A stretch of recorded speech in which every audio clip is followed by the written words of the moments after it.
Buenas tardes, ¿cómo están? Buenas tardes, doctora. Buenas tardes con todos. Bueno, hoy día pues vamos a continuar con las exposiciones, pero antes yo quisiera hacer la agenda para el día viernes para continuar con las tutorías de planteamiento del problema. Tendríamos que buscar 4 grupos que quieran hacer el día viernes. Entonces, por favor, ustedes indican. El resto, porque me parece que son 6 los que no han hecho, o 7. El resto pues lo harían el lunes. Entonces, por favor. El grupo 9, doctora. ¿Perdón? El grupo 9. 9. ¿Cuál más? El grupo 4, doctora. Buenas tardes. Buenas tardes, 4. ¿Perdón? El grupo 11, doctora. Bueno, el 11 es elección del tema todavía. Sí. Bueno. El grupo 8, doctora. El 8, falta 1. ¿Perdón? Tendríamos el 9, el 4, el 8 y falta 1. El 1, el 2, o si no lo dejamos para el lunes, pues hacemos estos. 9, 4, 11 y 8. ¿Ok? Entonces, eso sería para mañana a partir de las 10. Perdón, para el viernes. Viernes a partir de las 10. Y el resto de grupos, que sería el 1, el 2 y el 10, junto con el 11, porque el 11 recién el viernes va a escoger el tema. Entonces harían el lunes la tutoría de planteamiento del problema. ¿De acuerdo? Entonces... Doctora, el 10 podemos hacerlo el viernes también. Porque ya tenemos. Bueno, podemos ponerle, si no alcanza, pues... O si no, ya, o si no el lunes, sí, está bien. Sí, podemos ponerlo y si no alcanza el lunes. Creo que sí, porque el 11, como es solo elección de tema, creo que es más rápido. Entonces, el lunes quedaría el 1, el 2 y el 11.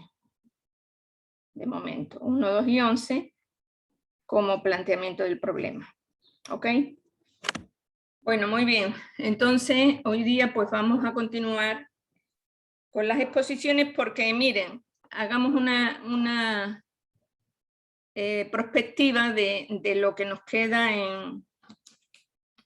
nos quedan algunas actividades y ustedes saben que tenemos la primera semana de noviembre que prácticamente es vacaciones. La siguiente semana, ¿qué vamos a hacer? Una vez terminado las exposiciones, la siguiente semana vamos a trabajar en un taller para ver los tipos de proyectos, pero ya de manera práctica. Analizando cada grupo va a analizar un artículo que va a ser con un diseño puede ser experimental, de caso de controles, de prevalencia, lo que sea. Entonces vamos a hacer ese análisis práctico para ir viendo los diseños de manera más práctica. Eso sería el lunes, y el miércoles vamos a hacer otro taller donde ustedes van a hacer un esquema, un perfil del marco teórico, porque ya tienen que empezar a hacer el marco teórico.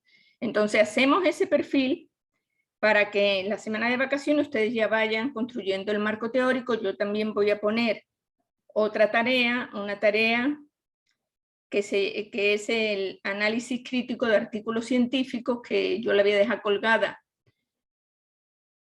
que es parte, básicamente es parte del marco teórico, pero es una tarea que tiene una puntuación. Entonces yo les invitaría a que ya vayan haciendo el marco teórico una vez que terminamos el taller de la semana que viene, y con eso análisis crítico de artículos científicos también nos sirve para hacer las citas correspondientes en antecedentes o en otra parte del marco teórico que ustedes vayan a proponer. Entonces, lo que quiero decir con esto es que debemos de tener un poco de margen con los temas que tenemos que abordar para que ustedes puedan ir desarrollándolo De tal manera, yo creo que el examen parcial, si no me equivoco, no estoy segura, pero me parece que es a final de noviembre, más o menos. Espérense que voy a revisar para tener claro, porque ustedes tienen que tener terminado su protocolo, obviamente. Entonces, a ver, voy a ver el calendario para decirles exactamente. A ver. Medicina es del 22 al 27 de noviembre. Entonces, miren ustedes que después de esa semana, que es del 1 al 6 de noviembre, que prácticamente es vacación, habría 2 semanas más que hay que completar el marco teórico, hay que completar, también hay que hacer la operacionalización de variables, que es otra tarea que hay que hacer, porque hay que completar también la parte de metodología en el protocolo. Y ya ustedes tendrían que completar en esas 2 semanas el protocolo y preparar la defensa de ese protocolo como parte del examen de la evaluación parcial. Entonces, bueno, sí se tiene tiempo, pero de todas maneras tenemos que verlo en perspectiva para ir organizándolo y que alcance perfectamente para que ustedes puedan hacer todo lo que está planificado. ¿De acuerdo? No sé si hay alguna pregunta, alguna duda. Bueno, entonces pues continuamos con la exposición de los grupos que le toca hoy día. También tenemos que hacer la exposición de esos 2 grupos que, diríamos, de temas metodológicos también. O sea, si hay algunas cosas que hay que hacer en esas 2 semanas de noviembre, entonces sí es necesario que vayamos avanzando a buen paso. Adelante los que van a exponer hoy día.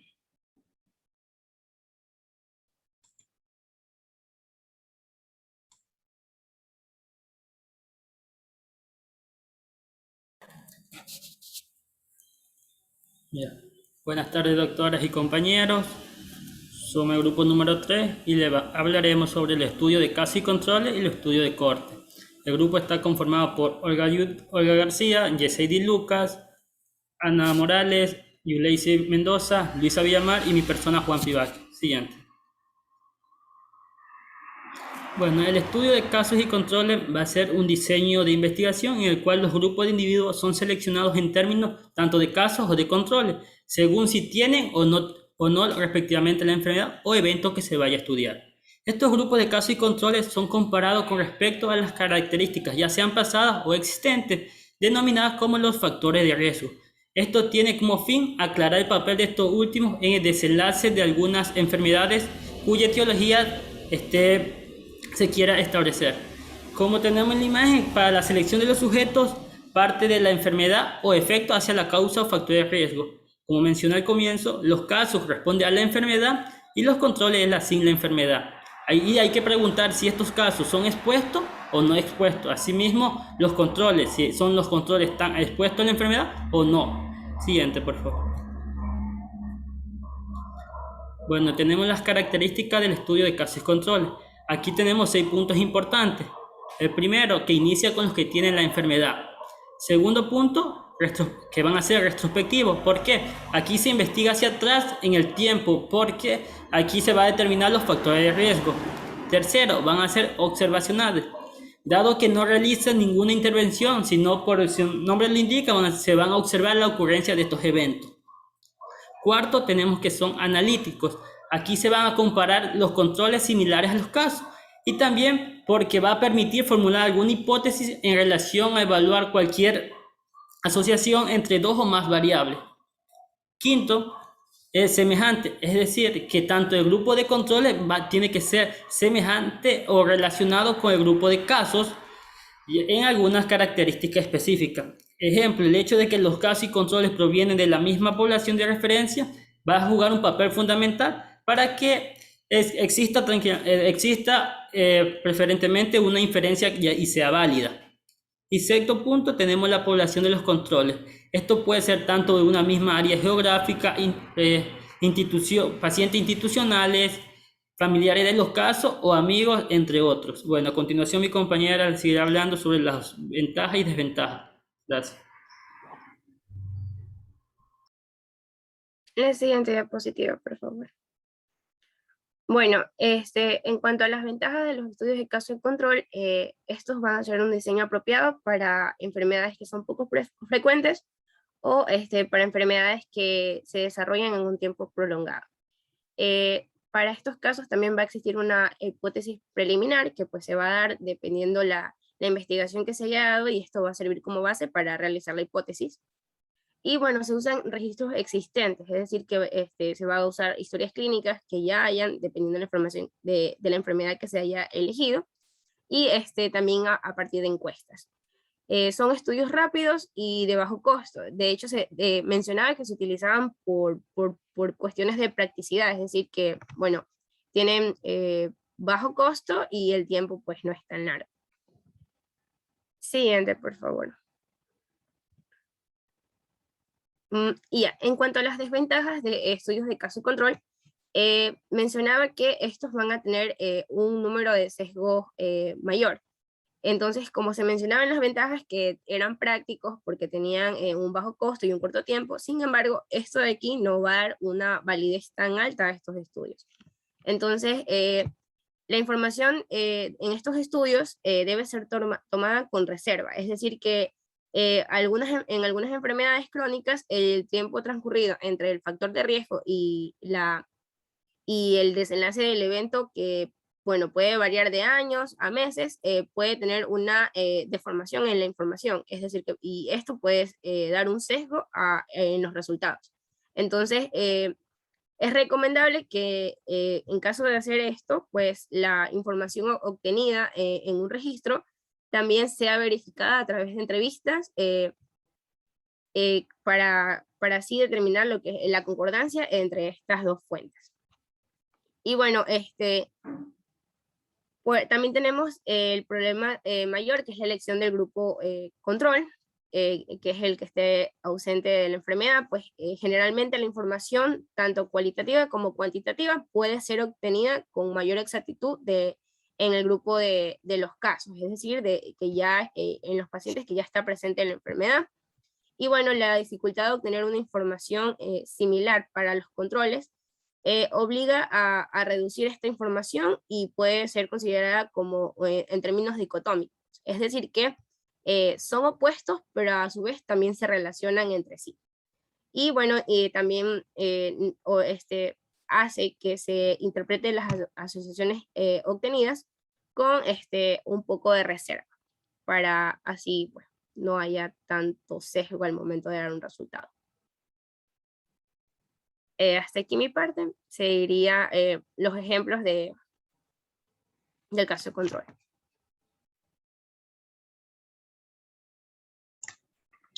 Buenas tardes, doctora, compañeros. Bueno, vamos a iniciar un poquito hablando sobre la relación de causalidad.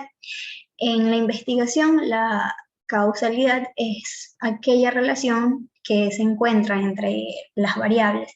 El objetivo de la relación de causalidad es conocer el efecto positivo o negativo que puede producir un cambio inesperado de las variables independientes en un producto o servicio. Este de aquí va a ser subyacente a toda explicación científica, pues el hecho de que cada fenómeno va a tener una causa y que cada causa va a tener un efecto. Mencionaba que la relación causal entre hechos o fenómenos van a tener diferentes formas. Tenemos el determinismo causal, que indica que si se da A causa, se dará B efecto. En el determinismo funcional indicaba que a todo valor de X va a corresponder un valor de Y. Y en el determinismo estocástico, indicaba que cada valor de X va a corresponder a una serie de valores de Y que van de un máximo a un mínimo sin tener posibilidades de prever que el valor se dará en cada circunstancia. Siguiente. Bueno, aquí tenemos un ejemplo. Mencionaba que existe una fórmula para verificar las causas y efectos que van a tener cada variable. Entonces, la fórmula que indicaba era que A va a dividirse para A más C, el factor de riesgo positivo más el factor de riesgo negativo. Esto va a ser menor, bueno, se va a restar a la otra fórmula que es B dividido para B más D. Entonces aquí lo que tenemos que hacer es reemplazar los valores. También indicaba que para sacar la fórmula de Love-Wright, esta va a ser igual al valor de A por el valor de D dividido por el valor de C por el valor de B. Si este es menor a 1, va a existir una relación entre el factor de riesgo y la enfermedad. Si es 1, no va a tener ninguna relación. Y si es mayor a 1, va a existir un factor de protección. Siguiente.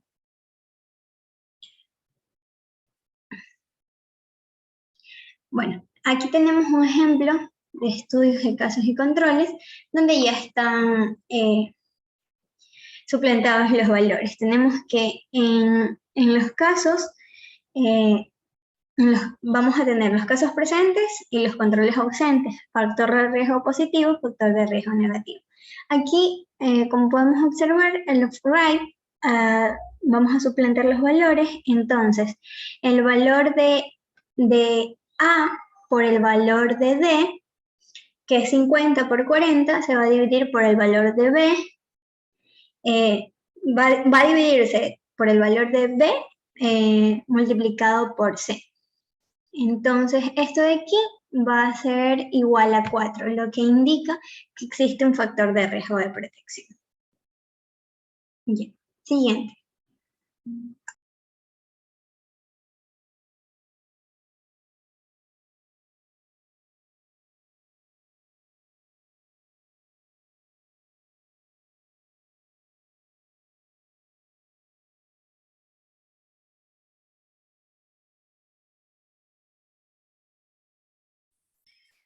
Hola.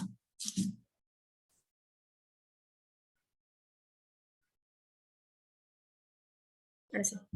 Bueno, continuando con la exposición, me toca hablar, bueno, el estudio de corte. Bueno, el estudio de corte, esta de aquí va a ser una investigación epidemiológica analítica, no experimental, también longitudinal o de seguimiento, donde aquí un grupo de individuos con un factor de riesgo, que puede ser corte expuesta, se compara con otro grupo sin el factor de riesgo, una corte no expuesta, o con un grupo de menor exposición con el fin de observar cada una de las apariciones y evoluciones de la enfermedad o del efecto que se investiga. Ya. También este estudio es llamado de observación porque compara generalmente a un grupo de estudio, pero este de aquí no viene a, o sea, no hay una intervención a investigar, es decir, que el investigador no va a manipular lo que es el factor de riesgo, solamente va a observar y determina la variabilidad de la presencia con respecto al efecto de los distintos grupos que se van a comparar. Ya, corte, este de aquí es un grupo de personas que comparten alguna característica o algún factor de riesgo, como por ejemplo la edad, la afiliación de seguro social, la exposición especial al trabajo, entre otros. Ya, y también decía que puede ser una corte general, ya que va a incluir todo lo que va a ser una población, una muestra representativa de ella. Siguiente.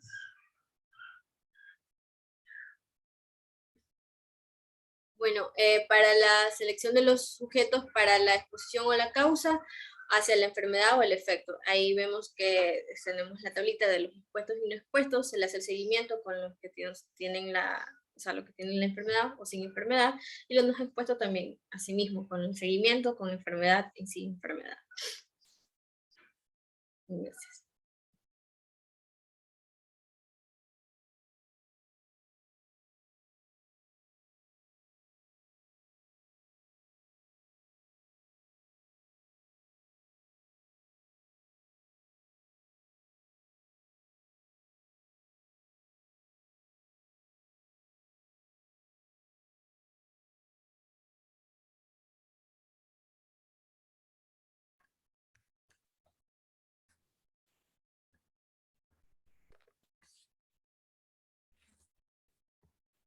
Sí se me escucha bien. Siga.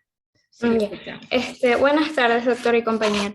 Bueno, entonces, como se mencionó, los estudios de cohorte son de tipo observacional, ya que en estos, a diferencia de los experimentales, pues en estos simplemente el investigador va a observar cómo se expone el participante al factor de exposición, más no va a poder manipularlo ni intervenir como ocurre en los estudios experimentales. Es analítico también, ya que busca establecer la relación entre causa y efecto. Es longitudinal, ya que se hacen varias mediciones u observaciones durante el seguimiento, y es prospectivo, ya que lleva esta secuencia de causa a efecto. Entonces aquí con estas gráficas quería ejemplificar un estudio que encontré que se establece la hipótesis de que el consumo o la ingesta de aluminio a través de alimentos o también puede estar en trazas de agua potabilizada, puede generar a largo plazo Alzheimer. Entonces, como les digo, parte de un factor de riesgo de una causa y se hace un seguimiento para ver si se desarrolla o no el evento el evento de interés o la enfermedad.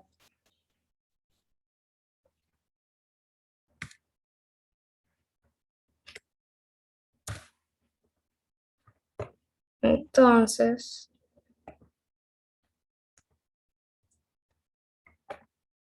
entonces, entre las características de este estudio están que todos están sanos al inicio, o en otras palabras, los participantes no tienen la enfermedad que se está estudiando o el evento de interés.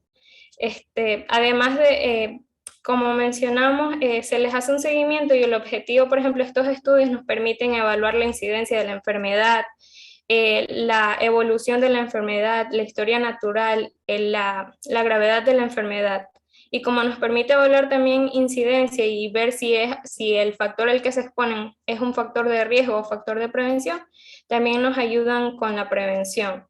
Estos estudios, la regla como general es que son prospectivos, a diferencia de los de casos y controles que son retrospectivos, pero también hay estudios ambispectivos que tienen las dos condiciones, es decir, son retrospectivos y son prospectivos. Retrospectivos porque, por ejemplo, se puede obtener información de registros pasados, por ejemplo, historias clínicas que nos indican que ese grupo de participantes se expuso a un factor de riesgo, y esa información como se le adapta al presente y se les hace seguimiento. Pero estos pacientes, aun cuando se han ingresado, siguen estando sanos, es decir, no tienen el evento. Y se les hace seguimiento para ver si desarrollan o no la enfermedad. Y más que todo son útiles para enfermedades que tienden a aparecer, o sea, desde la exposición del factor de riesgo demoran bastantes años para que aparezca.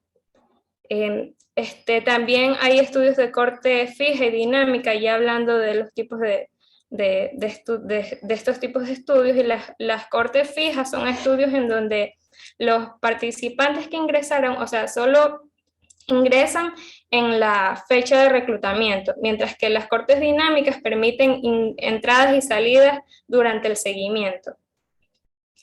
También otra de las características de estos estudios es que permiten una observación, como ya había dicho, ya que eso los hace de tipo longitudinal, observación tanto al inicio y de forma periódica con el objetivo de evaluar si se desarrolla o no la enfermedad.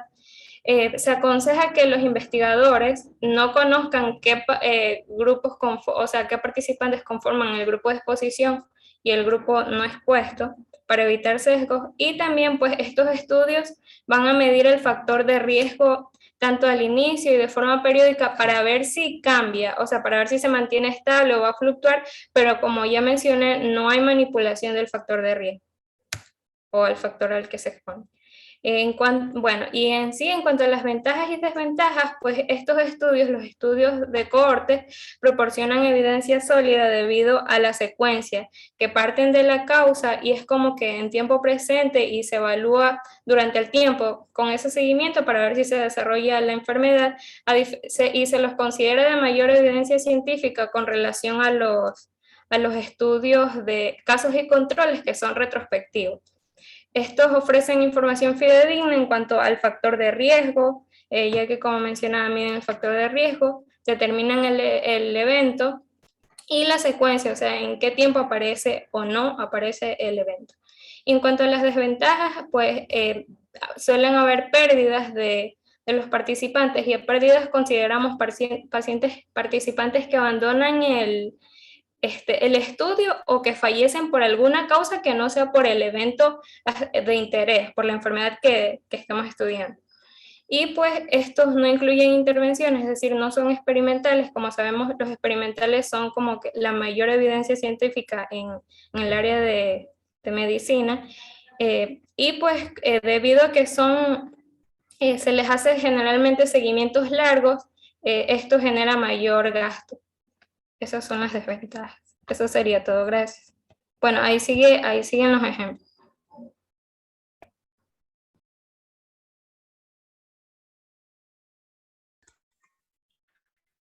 Bueno, continuando con el estudio, vamos a tener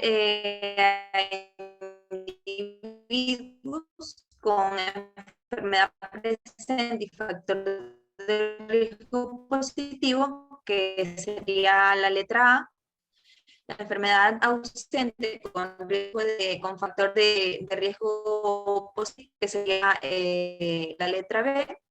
Con enfermedad presente con factor de riesgo positivo, negativo, que sería se sacará la incidencia del grupo expuesto, en la cual se divide A, es decir, el número de personas con enfermedad presente, y factor de riesgo positivo sobre la suma de A más B, que es el factor de riesgo positivo para la incidencia de no expuestos, que sería dividir C, es decir, el número de personas con enfermedad presente y factor de riesgo negativo, sobre la suma de C más D, factor de riesgo negativo en personas con y o sin la enfermedad. La hipótesis en la relación de causalidad sería que el riesgo de adquirir la enfermedad en el grupo expuesto es mayor que en el grupo no expuesto. Y bueno, para poder corroborar esta hipótesis, vamos a sacar el riesgo relativo, la incidencia del grupo expuesto sobre la incidencia del grupo no expuesto. Cuando está la mayor de 1, podemos decir que va a existir una relación entre el factor de riesgo y la enfermedad. Y cuando es igual a 1, no existe relación, y cuando es menor a 1, es considerado un factor de protección, que va a reducir la probabilidad. Siguiente, por favor.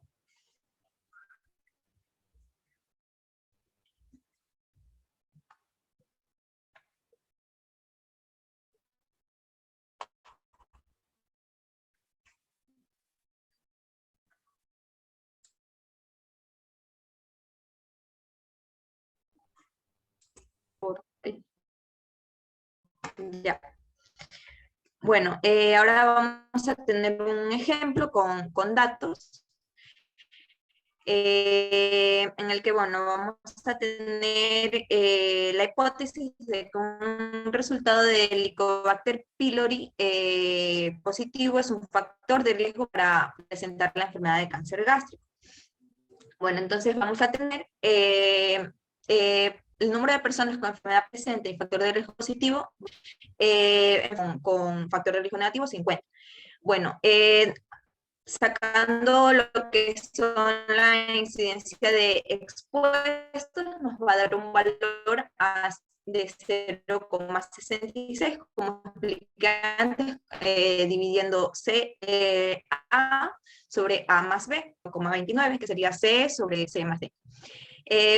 Teniendo estos datos, vamos a sacar el factor de riesgo, el riesgo relativo, que sería incidencia de expuestos sobre no expuestos.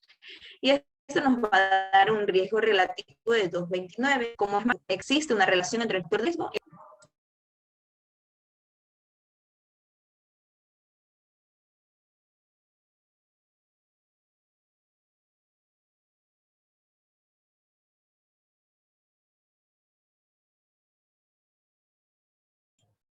Bueno, parece que ya ha terminado la compañera. Ahí está el ejemplo. Y pasamos al siguiente grupo.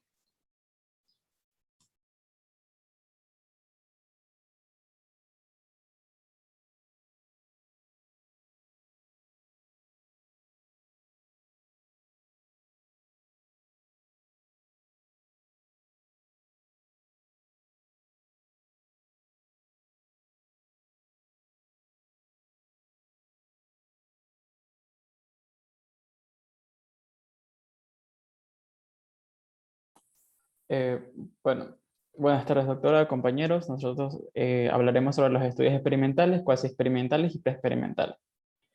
Siguiente. Entonces, para iniciar la exposición se planteará la pregunta de que en el proceso cuantitativo, ¿qué tipos de diseños disponemos para investigar? La literatura mencionaba que hay varios tipos de clasificación, pero la más usada es la que corresponde a la investigación experimental y la investigación experimental. Y a su vez la investigación experimental se va a subdividir de acuerdo a las clásicas categorías que implantaron Caldwell y también Stanley, que fueron los preexperimentos, también los experimentos puros y los cuasi experimentos. Mientras que la investigación no experimental, aquí esta la vamos a subdividir en diseños transversales y en longitudinales.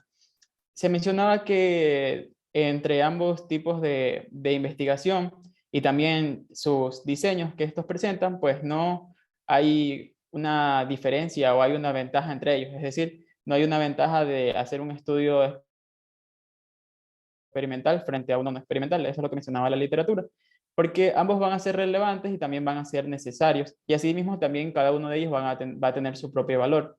Porque cada uno de estos tipos pues va a tener sus principales características que lo diferencian el uno del otro. También va a depender básicamente del tipo de investigación que quiera hacer el autor o el investigador, y también el diseño específico que éste seleccione pues va a depender también propiamente del investigador. Y asimismo también va a depender de lo que va a ser el planteamiento del problema, también el alcance que quiera tener el estudio y también las hipótesis formuladas que se harán. Siguiente. En los diseños experimentales se encuentra el término experimento, que este tiene dos acepciones, una sección general y una sección particular. En la general es en la que se refiere a elegir o realizar una acción y después observar las consecuencias que esto produce. Entonces, el uso de este término de manera general, pues se mencionaba que era bastante coloquial, ya que, por ejemplo, si hablamos de experimentar cuando se mezclaba algún tipo de sustancia química y observábamos algún tipo de reacción, o también otro ejemplo sería cuando se cambia o se varía el peinado o el corte de cabello y observamos el efecto que causa este nuevo corte o este nuevo peinado en las amistades, pues iba a ser como quiera el término, un ejemplo del uso de este término. También en cuanto a la acepción particular por otro lado, del término experimento, pues esta más bien se relacionaba con el significado científico, ya que se refiere a que un estudio en el que se manipulan intencionalmente una o más variables independientes que vendrían a ser las supuestas causas antecedentes, para así poder analizar las consecuencias de la manipulación que tiene sobre una o más variables dependientes que vendrían a ser los supuestos efectos consecuentes. Todo esto dentro de una situación de control por parte del investigador. Entonces, como observamos en la imagen, la causa va a ser la variable independiente, que aquí se representa con la letra X, y el efecto va a ser la variable dependiente representado por la letra Y. Siguiente. También Caswell y Richard mencionaban a los experimentos, estudios de intervención, porque aquí un investigador va a generar una situación para tratar de explicar cómo afecta a quienes participan en comparación de quienes no afectan o no lo hacen. Entonces, es posible que la experimentación se pueda realizar con seres humanos, con seres vivos o con ciertos tipos de objetos, pero es importante que siempre se respeten los principios de la ética.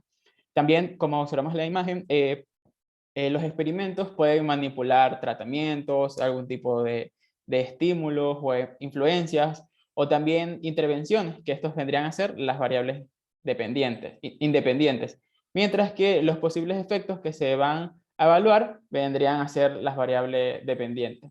Como observamos en la imagen, pues aquí el tratamiento psicológico va a influir en reducir la depresión.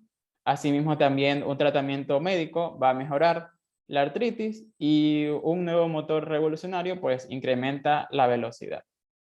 Entonces, los diseños experimentales, todos estos se van a usar cuando el investigador quiere o pretende establecer el posible efecto de una causa que él está manipulando.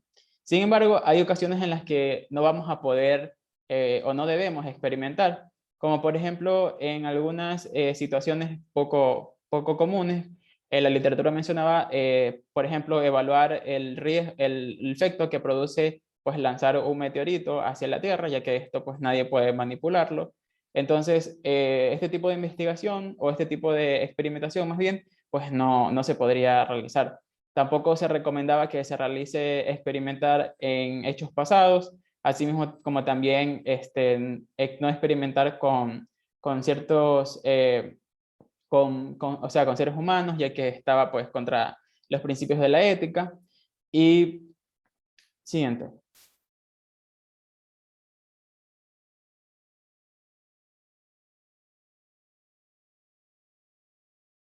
Siguiente.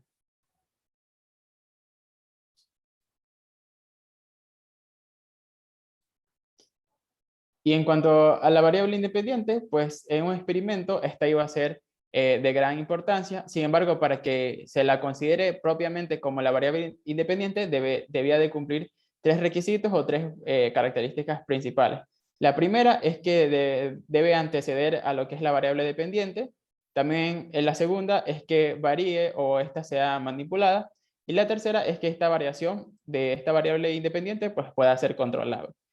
Mientras que en la variable dependiente, esta no se va a poder manipular, pero esta sí se va a poder medir. Es decir, que vamos a poder medir el efecto que la manipulación de la variable independiente va a producir en la variable dependiente. Entonces, como observamos en la imagen, la X pues va a representar o simbolizar lo que viene siendo la variable independiente o el tratamiento experimental. Y las letras pequeñas o los subíndices, estos corresponden a lo que es la variación de la variable independiente. Mientras que la letra Y se va a utilizar para representar la variable dependiente, que depende básicamente de la variable independiente y de sus variaciones en cuanto al tipo de variable.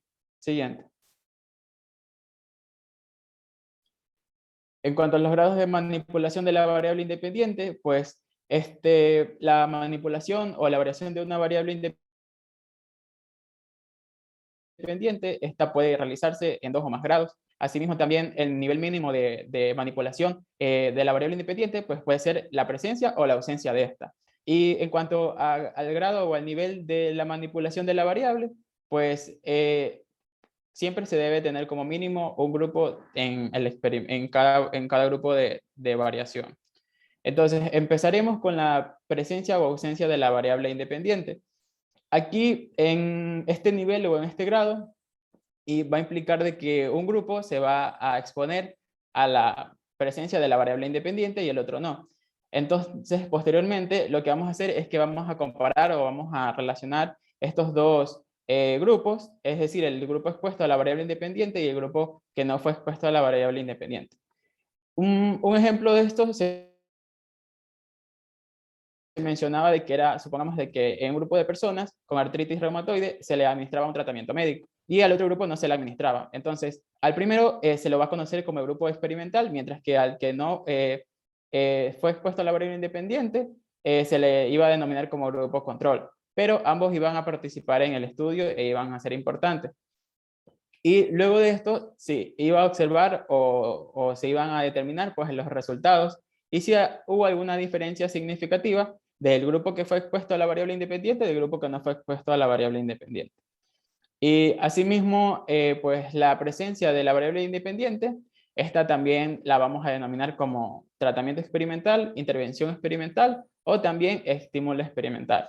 Ahora bien, en caso de que uno de los grupos no haya sido expuesto al tratamiento experimental o a la variación en este caso, de la variable independiente, pues no va a decir o no es de que este tipo de variable pues sea insignificante o no sea importante el estudio, o su participación en el estudio sea pasiva, pues más bien se mencionaba de que ambas van a ser importantes, ya que en ambas se van a realizar las mismas actividades, solo que una va a ser expuesta al estímulo, mientras que la otra no va a ser expuesta. Siguiente.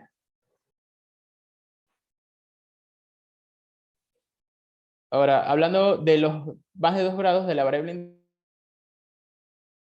independiente, en otras ocasiones también es posible hacer variar o manipular lo que es la variable independiente en cantidades o grados. Por ejemplo, supongamos que queremos analizar el posible efecto de que se produce en niños por observar contenido en televisión de carácter antisocial. Entonces, aquí podría hacerse que un grupo fuera expuesto a un programa de televisión que sea sumamente violento, es decir, con violencia tanto física, verbal. Otro grupo que se podría hacer que sea expuesto con violencia de mediana magnitud, que sería un programa de violencia verbal. Y un tercer grupo que ya se ha expuesto solamente a un programa, pero sin contenido violento. Entonces, en este ejemplo, pues se mostrarían o tendríamos 3 niveles o 3 cantidades de la variable independiente, que sería como observamos en la imagen. El primero es un programa, la X1, que correspondería al programa sumamente violento, el X2 es un programa medianamente violento y el X3 pues es un programa sin violencia o prosocial.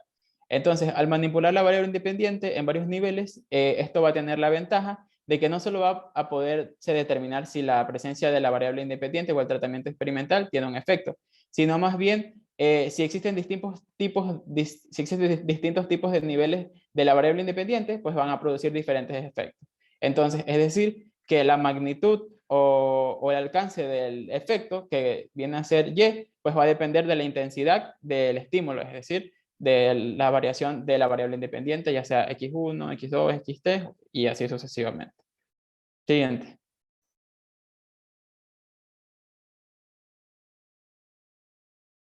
En cuanto a las modalidades de la manipulación en lugar de grados, también hay otra forma de manipular lo que es una variable independiente, que esta consiste en exponer a los grupos experimentales a diferentes modalidades de la variable, pero sin que esto implique cantidad.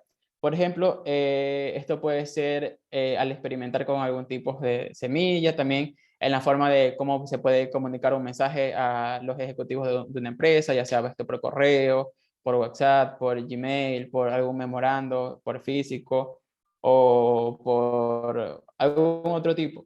Asimismo, también puede ser por vacunas o también estilos de argumentaciones de abogados en juicio o también procedimientos de construcción o materiales. Entonces, en ocasiones, la manipulación de la variable independiente va a conllevar a una combinación de cantidades y modalidades de esto.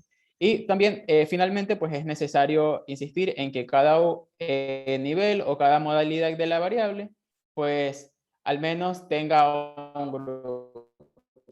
Siguiente.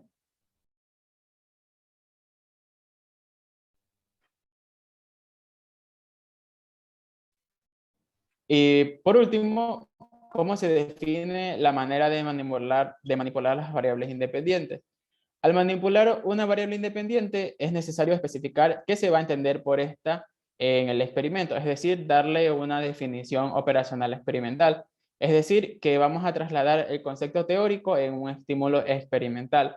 Entonces, por ejemplo, si la variable independiente a manipular es la exposición a la violencia televisiva en adultos, aquí lo que el investigador debe hacer es de que se transforme, en este caso, el concepto teórico a una serie de operaciones experimentales. Es decir, en este caso, la violencia televisiva será operacionalizada y transportada desde la teoría a la práctica. Entonces vamos a exponer a los sujetos de estudio a un, en este caso, programa televisivo donde presenta algún tipo de violencia, ya sea esta física, no, la anterior. ya sea física, verbal o hay algún tipo de riña, golpes. Entonces, básicamente lo que se hace aquí es que el concepto abstracto o el concepto teórico se lo va a transformar ya a un referente real en la experimentación. Y bueno, eso sería todo por mi parte. Sigue mi compañera. Gracias.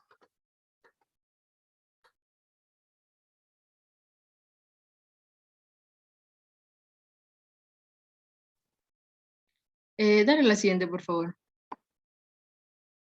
Ya, buenas tardes con todos. Bueno, yo voy a retomar la exposición del compañero y yo les voy a hablar sobre las dificultades para definir cómo se manipularán las variables independientes. Se menciona pues que a veces resulta verdaderamente complicado representar el concepto teórico en la realidad, sobre todo con variables internas, variables que puedan tener diversos significados o variables que sean difíciles de alterar. La socialización, la cohesión, la conformidad, el poder y la agresión pues son conceptos que requieren un enorme esfuerzo por parte del investigador para operacionalizarse. Ahora, tenemos una guía para sortear las dificultades. Para definir cómo se va a manipular una variable, será necesario, el primer punto sería consultar experimentos antecedentes para ver si fueron exitosos la manera de manipular la variable independiente. Al respecto, pues resulta imprescindible analizar si la manipulación de estos estudios puede aplicarse en el contexto específico del nuestro o cómo se explotaría a nuestra situación experimental. Otro punto sería evaluar la manipulación antes de que se conduzca el experimento. Hay varias preguntas que el experimentador debe realizarse para de esta manera evaluar su manipulación antes de llevarla a cabo. Ejemplos de estas preguntas sería si las operaciones experimentales representan la variable conceptual que se tiene en mente, o si los diferentes niveles de variación de la variable independiente harán que los sujetos se comporten de diferente forma. Si el concepto teórico no se traslada de manera adecuada a la realidad, lo que va a suceder es que al final pues vamos a realizar otro tipo de experimento muy distinto al que hayamos planteado. Y por último, bueno, tenemos incluir verificaciones para la manipulación. Cuando se experimenta con personas, hay varias formas de verificar si realmente funcionó esta manipulación. La primera consiste en una entrevista a los participantes. Entonces, supongamos que por medio de la manipulación pretendemos generar que un grupo esté muy motivado para hacer una tarea y el otro no. Después del experimento vamos a entrevistar a los individuos para ver si el grupo que debía estar en realidad motivado lo estuvo, y si el grupo que no debería estar motivado también lo estuvo. Una segunda forma es incluir mediciones relativas a la manipulación durante el experimento. Por ejemplo, aplicar una escala de motivación a ambos grupos cuando supuestamente unos deben estar motivados y el otro grupo pues no debe estar motivado. Dale al siguiente, por favor. Ahora, ¿cuántas variables independientes y dependientes deben incluirse en un experimento? En realidad, la literatura menciona que no hay una regla para ello. Esto depende mucho de cómo se haya planteado el problema de investigación y los límites que existan en dicho problema. Si un investigador se encuentra interesado en contrastar efectos de apelaciones emotivas frente a racionales en comerciales televisivos sobre la predisposición de compra de algún producto y solo le interesa ese problema, entonces tendrá una sola variable independiente y una sola variable dependiente. Pero también si se pretende analizar el efecto de utilizar comerciales en blanco y negro frente a los que son en color, agregaría esta variable independiente y la va a manipular. Entonces tendría dos variables independientes. También existen casos donde se puede agregar una tercera variable, una cuarta variable, y bueno, y así sucesivamente. Y esto, como ya lo mencioné, depende mucho del planteamiento que tenga dicho proyecto, que el investigador se haya planteado. Dale a la siguiente. Ya, y luego tenemos las fuentes de invalidación interna, en el cual pues existen diversos factores que tal vez sean algo confusos, y sean motivos de que ya no sepamos si la presencia de una variable independiente o de un trabajo experimental surte o no un verdadero efecto. Se trata de explicaciones rivales de la explicación de que las variables independientes afectan a las variables dependientes. Según Campbell y Stanley, en 1966, definieron estas explicaciones rivales, las cuales pues, han sido modificadas o ampliadas por Campbell en 1975, y se las conoce como fuentes de invalidación interna porque precisamente atentan contra la validez interna de un experimento. Este se refiere a cuánta confianza tenemos en que sea posible interpretar los resultados del experimento y que estos resultados sean válidos. Siguiente. Ya, esa es por mi parte. Buenas tardes, compañeros, doctora. A continuación vamos a hablar acerca de cómo se logra el control y la validez interna en estos estudios. Para esto requerimos de dos principios básicos. El primero, que deberían utilizarse más de dos grupos como mínimo, y el segundo, que debería existir una equivalencia de los dos grupos en todo momento, excepto en el momento en el que vaya a manipularse la variable independiente. Si nada más se tiene un grupo, no va a ser posible saber con certeza si a este grupo le influyeron fuentes de invalidación interna u otras causas ajenas a la variable independiente. Entonces, va a ser importante también, como ya mencioné, la equivalencia al inicio del experimento y durante su desarrollo, salvo en lo que respecta a la variable independiente. Asimismo, los instrumentos de medición que se van a utilizar deben ser iguales y aplicados de la misma manera a ambos grupos. Imaginemos un experimento en el cual queremos ver si un fertilizante hace crecer más rápido cierta especie de plantas. Entonces debemos tener plantas a las cuales se les va a administrar el fertilizante, este va a ser el grupo experimental, y también plantas a las que no se les va a administrar, será el grupo de control. En el caso de la imagen, estamos reemplazando el fertilizante por el agua. Entonces, si se dan cuenta, a la mano izquierda pueden observar las dos macetas que deben ser idénticas y las semillas también deben ser idénticas. Estas de aquí se deben poner en dos grupos diferentes, el que será el grupo experimental y el grupo de control. A una se le ejercerá la manipulación de la variable independiente y a la otra no se le dará estímulo. Y luego se pueden ver los resultados. Entonces, esta es la forma en la que se puede comparar. Siguiente. Entonces, ¿cómo logramos la equivalencia inicial? Como ya habíamos mencionado, es importante que los dos grupos sean iguales o lo más parecido al principio de realizar el estudio. Entonces, existe un método muy difundido para alcanzar este objetivo, que es la equivalencia. Y esta se la logra por medio de una asignación aleatoria o una asignación al azar. Esta asignación al azar va a asegurar probabilísticamente que los dos grupos sean lo más parecidos o los más equiparables, por así decirlo. Entonces, para esto se puede utilizar trozos de papel. Por ejemplo, si estamos haciendo un estudio de 80 personas, podemos hacer que los primeros 40 papelitos que salgan, esas serían para un grupo y los otros 40 serían para otro grupo. Entonces, de esta forma estamos haciendo un sorteo al azar. Otra forma sería por medio de una moneda que no tenga carga. De esta forma se podría lanzar la moneda y sería para un grupo control los que salgan cara y un grupo experimental los que salgan cruz. Esta moneda tiene la dificultad de que solamente se utilizaría para cuando existan dos grupos. Sin embargo, hay ocasiones en las que se utilizan muchos más grupos. Cuando este sería el caso, podemos utilizar la tercera forma, que es por medio de programas analíticos, como es el STATS, en el cual solamente se ponen los nombres de los participantes, se seleccionan los diferentes grupos que se quieren organizar y el programa calcula automáticamente todos estos detalles. Siguiente, por favor.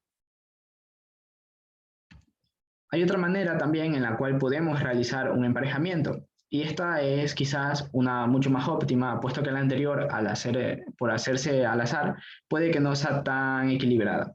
Mientras que la técnica de emparejamiento puede ser un poco más complicada, pero es mucho más, tiene mayor relevancia. Este es un método el cual consiste en igualar en relación con alguna variable a los dos grupos. Por ejemplo, queremos, bueno, primero tenemos que saber que debemos entender cuál es la variable que queremos estudiar, cuál es la variable que queremos descartar. Por ejemplo, estamos haciendo un experimento sobre métodos de enseñanza en un colegio. Entonces, debemos saber cuál es la variable más importante para conocerla.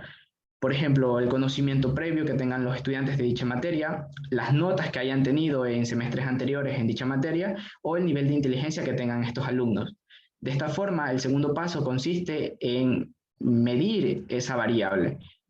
Por ejemplo, en este mismo caso podría ser un test de inteligencia, se le aplicaría a todos los chicos y de esta forma pasaríamos al paso 3, el cual sería ir distribuyendo de las calificaciones desde la más alta hasta la más baja. De esta forma se emparejaría a los dos más altos y se los enviaría a un lado y a otro, es decir, uno de los más altos para grupo control y el que sigue para grupo experimental. De esta forma entonces estaríamos emparejando lo máximo posible y de la mejor forma estos dos grupos. Siguiente.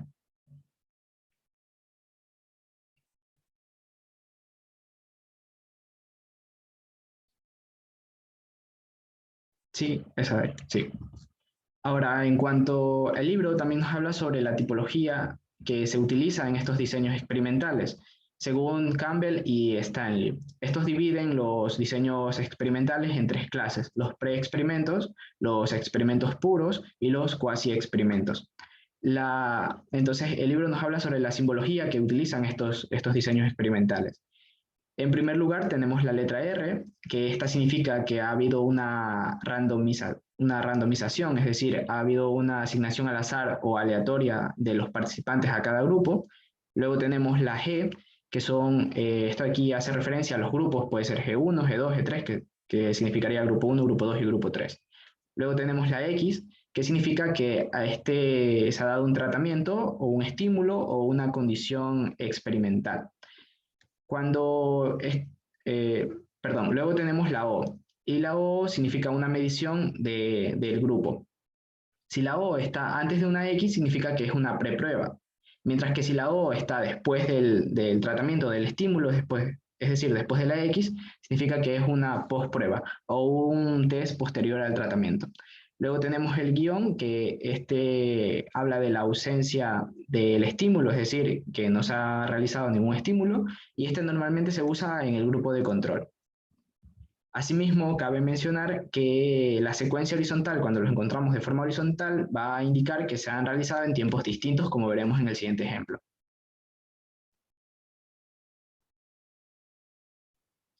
Entonces, aquí pueden observar el ejemplo. Ven que dice RG1, significa que el grupo 1 los participantes están al azar en este grupo. Luego tenemos un 0, el cual indica que se ha aplicado una medición previa.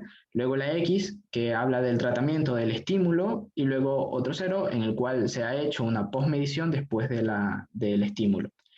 Asimismo, en el ejemplo de abajo, aquí tenemos 2 grupos, un grupo control y un grupo de estudio. El grupo de estudio se le ha realizado el estímulo y luego se ha realizado la prueba, y mientras que el grupo 2, que es el grupo de control, no se le ha realizado ningún estímulo y se ha hecho una postprueba. Siguiente. Luego tenemos los preexperimentos. Estos se llaman así porque su grado de control es mínimo. En primer lugar, tenemos a su mano izquierda el estudio de caso con una sola medición, el cual consiste en administrar un estímulo o un tratamiento a un grupo, y después de que se haya hecho esto, se va a aplicar la medición de una o más variables, dependiendo del tipo de estudio, para observar cuál es el nivel de estas variables. Entonces, el diagrama sería de la siguiente forma. G, que significa grupo, X, que es el estímulo, y el 0, que significa la prueba que se ha hecho después del estímulo. Este diseño no cumple con los requisitos de un experimento puro, puesto a que no hay manipulación de la variable independiente y tampoco hay un grupo de contraste. Entonces no es posible establecer causalidad con certeza, ni se van a controlar las fuentes de invalidación interna. A su mano derecha pueden observar el diseño de la preprueba o postprueba con un solo grupo. A este grupo se le aplica una prueba previa al estímulo o al tratamiento experimental, y después de que se administre el tratamiento se le va a aplicar otra prueba. Entonces el diagrama quedaría de la siguiente forma. G, que significa grupo, el 0, que es la preprueba, la X, que sería el estímulo, y luego otro 0, que sería la postprueba. Este diseño ofrece una ventaja sobre el anterior, puesto que existe un punto referencial para ver qué nivel tenía la variable antes de ser estimulada. Pero este diseño no resulta conveniente para fines de establecer causalidad. Siguiente. En cuanto a los experimentos puros, estos de aquí, para hacer un experimento puro, necesita tener dos principios. Uno, que existan varios grupos, o mínimo 2, para poder realizar la comparación. Y el segundo punto, que es la equivalencia de los grupos que ya mencioné anteriormente. Y aquí sigue mi compañera. Listo, buenas tardes con todos. Ahorita vamos a hablar sobre el diseño con postprueba únicamente y el grupo de control. Este diseño va a incluir dos grupos. Uno recibe el tratamiento experimental y el otro no. A este que no lo recibe vamos a llamarlo como grupo de control. Es decir, la manipulación de la variable independiente alcanza solo dos niveles, que es la presencia y la ausencia. Los sujetos se asignan a los grupos de manera aleatoria. Cuando concluye la manipulación, a ambos grupos se les administra una medición sobre la variable dependiente en este estudio. El diseño se diagrama de la siguiente manera, como lo podemos ver en la tablita de ahí abajo. Este diseño, la única diferencia entre los grupos debe ser la presencia y la ausencia de la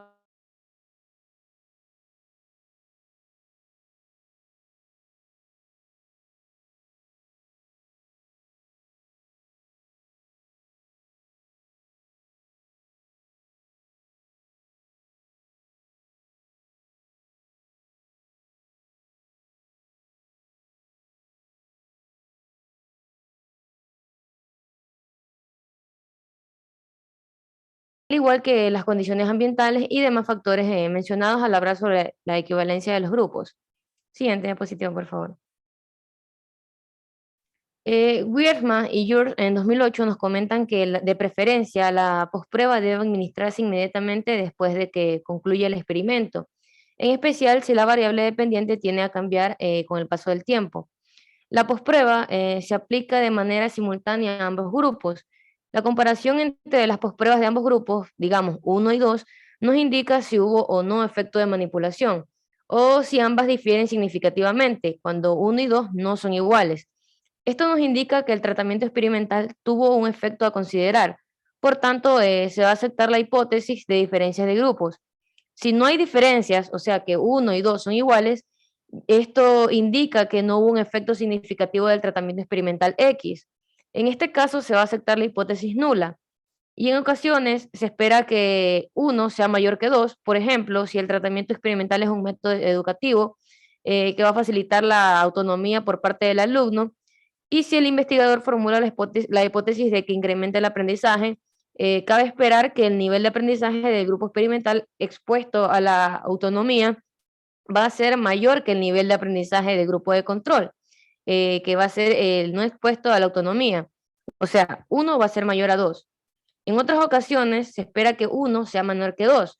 Por ejemplo, si el tratamiento experimental es un programa de televisión y que supuestamente disminuye el perjuicio, el nivel de este en el grupo experimental deberá ser menor que en el grupo de control, o sea, 1 va a ser menor que 2. Pero si 1 y 2 son iguales, quiere decir que tal programa no reduce el prejuicio. Asimismo, puede suceder que los resultados vayan en contra de la hipótesis. Por ejemplo, en el caso del prejuicio, si 2 es menor que 1, el nivel del prejuicio es menor en el grupo que no recibió el trato experimental. Esto es el que no vio el programa televisivo en sí. Los efectos de los tratamientos experimentales se investigan comparando las propuestas de los grupos. Por ejemplo, aquí tenemos una tabla de formato en general, en la parte izquierda, en donde X es igual a 1, X2 es 2, y así sucesivamente. Siguiente diapositiva, por favor.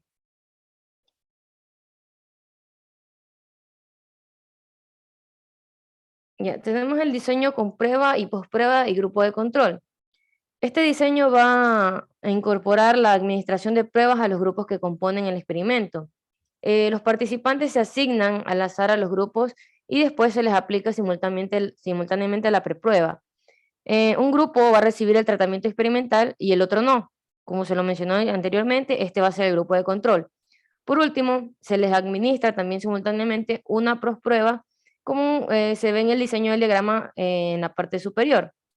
Asimismo, la adición de la prueba previa ofrece dos ventajas. La primera es sus puntuaciones sirven para los fines de control del experimento, pues al compararse las prepruebas de los grupos se evalúan qué tan adecuada fue la asignación aleatoria, lo cual es conveniente con grupos pequeños. En grupos grandes, la técnica de distribución aleatoria funciona, pero cuando tenemos grupos de 15 personas, no está de más evaluar qué tanto funcionó la asignación al azar en sí. La segunda ventaja va a residir en que es posible analizar el puntaje ganancia de cada grupo, es decir, la diferencia de las puntuaciones de la preprueba y la posprueba. Es posible asimismo entender este diseño para incluir más de dos grupos, lo cual se diagramaría de una manera general en el siguiente modo. No avance, ahí mismo. En la tabla, como se puede ver en la tabla inferior. Asimismo, se tienen diversos tratamientos experimentales y un grupo de control. Si este es excluido, el diseño se llamaría diseño de preprueba y posprueba, con grupos distribuidos aleatoriamente. Gracias, eso sería todo por mi parte. Bueno, continuando con la exposición, tenemos otro diseño, que es el diseño de 4 grupos de Salomón. Salomón propuso un diseño que iba a ser la mezcla de lo que eran los dos grupos anteriores, con los 2 grupos experimentales y 2 de control. Solo a uno de estos grupos experimentales y a uno de los grupos de control se le administra la preprueba. A los otros 4 grupos se le aplica lo que va a ser la postprueba. Y los participantes que van a estar dentro de este grupo se van a asignar de lo que va a ser en forma aleatoria. Entonces, el diseño del diagrama quedaría de la forma que lo podemos ver en pantalla. O sea, ambas imágenes son el mismo diagrama del diseño.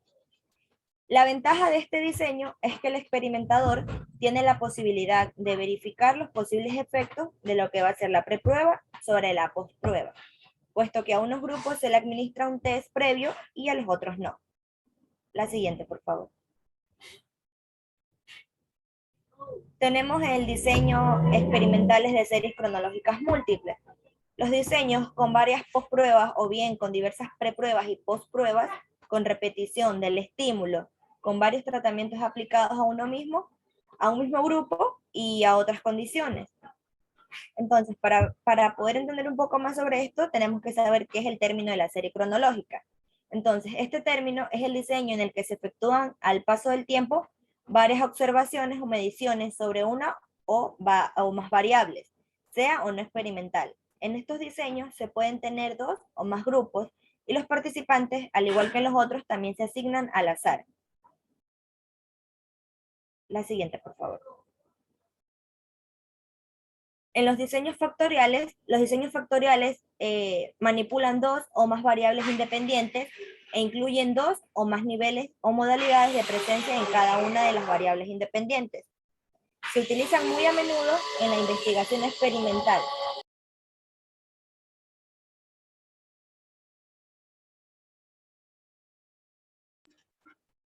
La preparación básica de un diseño factorial consiste en que todos los niveles o modalidades de cada variable independiente son tomados en combinación con todos los niveles o modalidades de las otras variables independientes. En ocasiones, el investigador pretende analizar experimentalmente el efecto que sobre las variables dependientes tiene la manipulación de más de una variable independiente. Por ejemplo, al analizar el efecto que poseen sobre la productividad de los trabajadores, la fuente de realimentación sobre el desempeño en el trabajo, que va a ser de parte del supervisor en persona, por escrito o por medio de los compañeros. Y 2, el tipo de realimentación, sea esta positiva, negativa o positiva y negativa. En este caso se van a manipular lo que van a ser 2 variables independientes. La siguiente. ¿Qué es la validez externa? Un experimento debe buscar ante todo que exista la validez interna, como lo explicó anteriormente mi compañero. Es decir, confianza en los resultados. Si no se logra, no hay un experimento que sea totalmente puro. Lo primero que va a hacer es eliminar las fuentes que atentan contra dicha validez. Pero la validez interna es solo una parte de la validez de un experimento. porque también va a ser muy importante que el experimento tenga lo que es la validez externa. Entonces, esta validez externa se refiere a qué tan generalizables son los resultados de un experimento a situaciones no experimentales, así como a otros participantes o poblaciones. También va a responder a la pregunta, lo que encontré en el experimento, a qué tipo de personas, grupos, fenómenos, contextos y situaciones se va a aplicar. Por ejemplo, si hacemos un experimento con métodos de aprendizaje y los resultados se pueden generalizar a la enseñanza cotidiana en las escuelas de educación elemental, es decir, en las escuelas primarias del país, el experimento tendrá validez externa. Del mismo modo, si se generalizan a la enseñanza cotidiana de nivel infantil, elemental y secundaria, tendrá aún mayor validez externa. La siguiente, por favor. En lo que son las fuentes de validación, de invalidación externa, para poder lograr una mayor validez externa, es conveniente tener casos o grupos los más parecidos posibles a la mayoría de las personas o poblaciones a las cuales se desea generalizar, y repetir el experimento varias veces con diferentes grupos o en distintos ambientes. Entonces, por lo tanto, como vemos en la tablita, ahí están las principales fuentes de invalidación externa. El efecto reactivo o de interacción de las pruebas, el efecto de interacción entre los errores de selección y el tratamiento experimental, los efectos reactivos de los tratamientos, interferencia de tratamientos múltiples, imposibilidad de replicar los tratamientos, efectos de novedad e interrupción, el experimentador y la interacción entre la historia o el lugar y los efectos del tratamiento experimental. La siguiente, por favor. Y bueno, ¿cuáles pueden ser los contextos generales de los experimentos?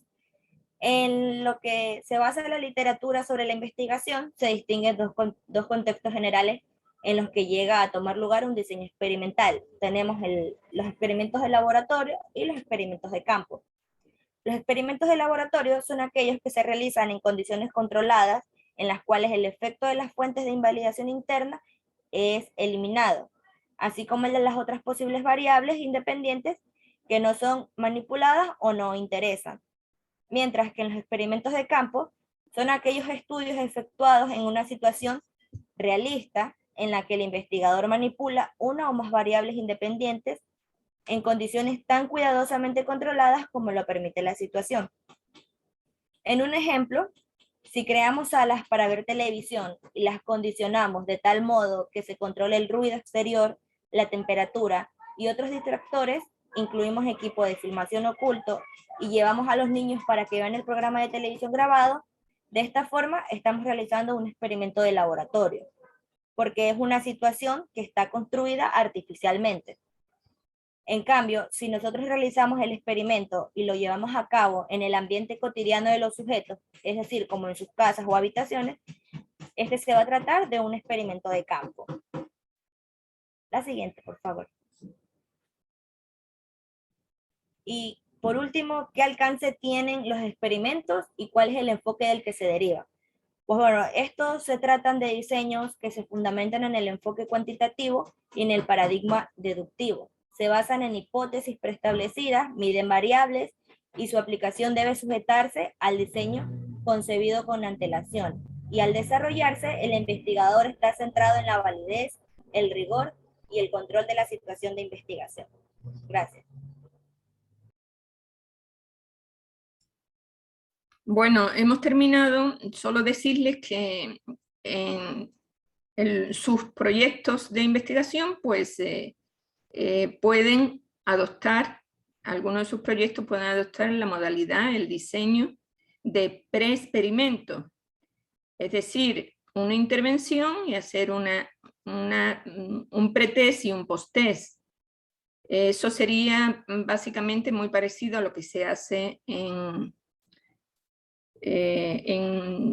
vinculación, pero se trataría de un diseño de tipo experimental sin grupo control, que claro, no se puede inferir causalidad, pero sí asociación de variables, decir qué consecuencia tiene si, por ejemplo, se hace una intervención, por ejemplo, en un grupo de madres primigestas, hablarle, o sea, tomarle una encuesta sobre lactancia materna, ese sería el pretest, hacerle un curso sobre lactancia materna y una vez que termine ese curso, tomarle un post-test.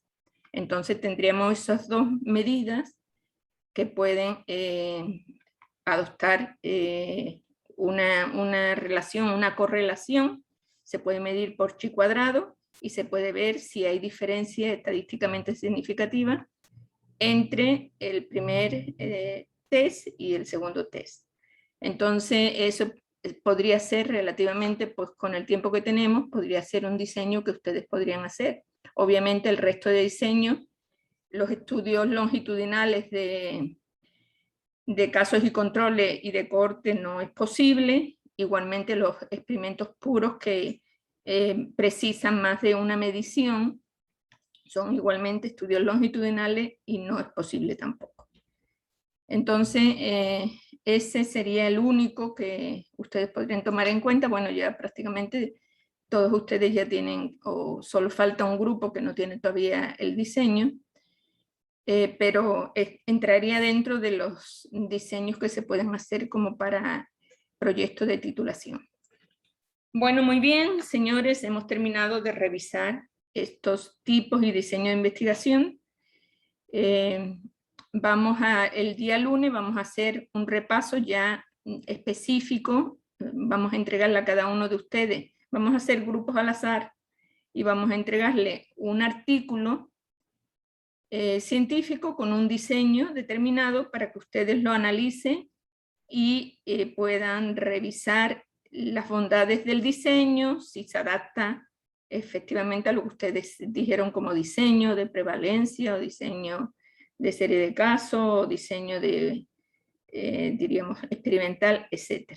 Entonces eso vamos a hacer el próximo lunes. Por favor, invito a todos que estén presentes, porque el que no está presente no tiene nota, y si recupera, pues recuperan con un 50% de la nota. Entonces, muchísimas gracias y nos veríamos el día lunes. Invito también a los compañeros para el viernes las tutorías. Gracias. Gracias, doctora. Gracias, doctora. Gracias, doctora. Gracias, doctora. Gracias a ustedes.